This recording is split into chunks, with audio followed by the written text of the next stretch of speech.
ছাত্র জনতার অভ্যুত্থানে গণহত্যার সমর্থনে গোপন হোয়াটসঅ্যাপ গ্রুপে সক্রিয় ছিলেন আসনা হাবিব ভাবনা। শেখ হাসিনার পতনের পর তা ফাঁস হলে তোপের মুখে পড়েন তিনি। যদিও এর আগে শহীদ আবু সাইদের ছবি এঁকে সাধু সাজার চেষ্টা করেছিলেন এই মাঝারি মানের অভিনেত্রী। এমন বিতর্কিত ভূমিকার জন্য বয়কটের মুখে পড়েছেন ভাবনা। এখন তার হাতে আছে আলতাবানু জোছনা দেখেনি নামের একটি সিনেমা। এর পরিচালক হিমু আকরাম এখনই অভিনেত্রীর বিষয়ে কঠিন কোনো সিদ্ধান্ত নিতে রাজি নন, এসব নিয়ে উদ্বিগ্নও নন, তাকে নিয়েই কাজটি করতে চান।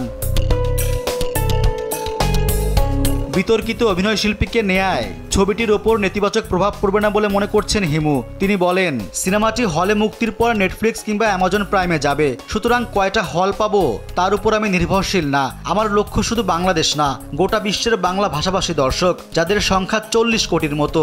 এছাড়া যারা নেটফ্লিক্স কিংবা অ্যামাজনের দর্শক তারা হলে গিয়ে সিনেমা দেখেন না। তাই শুধু ভাবনা নন, আরও বিতর্কিত কেউ সিনেমাটিতে থাকলেও সমস্যা হবে না। তবে আনুষ্ঠানিকভাবে পরিচালক অভিনয় শিল্পীদের সংগঠনগুলো ভাবনার বিরুদ্ধে কোনো ব্যবস্থা নিলে তাকে নিয়ে কাজ করবেন না বলে জানিয়েছেন তিনি। হিমু বলেন, আমাদের দেশে শিল্পীদের বিভিন্ন সংগঠন আছে, ডিরেক্টর্স গিল্ড, অ্যাক্টর ইকুইটি প্রভৃতি। সংগঠনগুলো যদি আনুষ্ঠানিক সিদ্ধান্ত নেয় যে এই শিল্পীদের নিয়ে কাজ করা যাবে না, তাহলে তা মানতে হবে, আমার কিছু করার থাকবে না। তবে একজন ভদ্রলোক হিসেবে আমি প্রতিশ্রুতিবদ্ধ, ওই জায়গা থেকে ভাবনা কেন, আরও বিতর্কিত কেউ হলেও কাজ করব।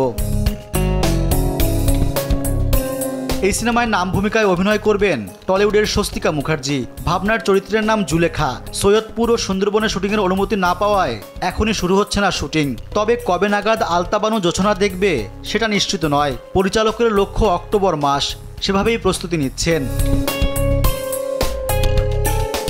রেজওয়ান সিদ্দিকী, দেশ টিভি।